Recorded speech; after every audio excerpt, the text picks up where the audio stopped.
Баршаңызға қайырлы күн достар. Бүгін сіздермен қонақтарыңызды таң қалдыратын, қызылшадан ерекше дәмді болып шығатын салат жасаймыз.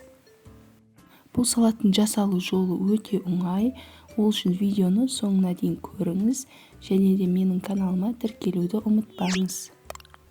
Бұл салатқа аса бір көп зат қажет емес.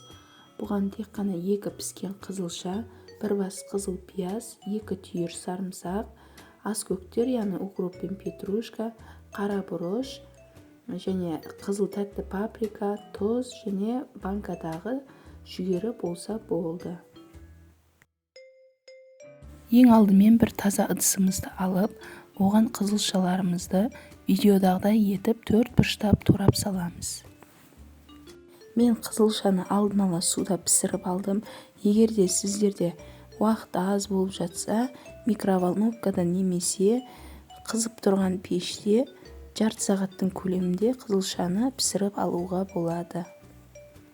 Қызылшамызды турап болғаннан соң қызыл пиязымызды да тураймыз. Оның тек бізге жартысы ғана қажет болады және өте жұқалап осы видеодағыдай етіп тураймыз. Пиязымыздан соң сарымсағымызды қосамыз. Сарымсақты престен немесе теркадан өткізсеңіздер де болады. Мен осылай қолмен турап саламын. Және де сарымсақтан соң қара бұрышымызды және тәтті паприкамызды саламыз. Енді сарымсақ пен пиязымыздың ащысын кетіру үшін тавада қызып тұрған сұйық майымызды салатымыздың үстіне құямыз. Содан кейін банкадағы жүгеріміздің тек жартысын ғана саламыз. Енді бізде тек қалғаны укроп пен петрушкамыз. Соны майдалап турап, оны да ыдысымызға саламыз. Ең соңында тұз саламыз. Тұзды дәміне қарай өздеріңіздің қалауларыңыз бойынша саласыздар.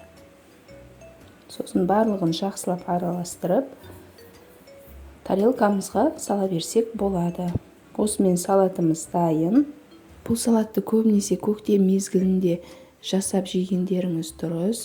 Иммунитетті жақсы көтеріп, қан аздыққа пайдасы мол. Үйлеріңізде сіздер де жасап көріңіздер, міндетті түрде ұнайды деп сенемін. Видеоны соңына дейін көрген болсаңыздар, лайк басып пікір қалдыруды ұмытпаңыздар және де менің каналыма тіркеліп қойыңыздар.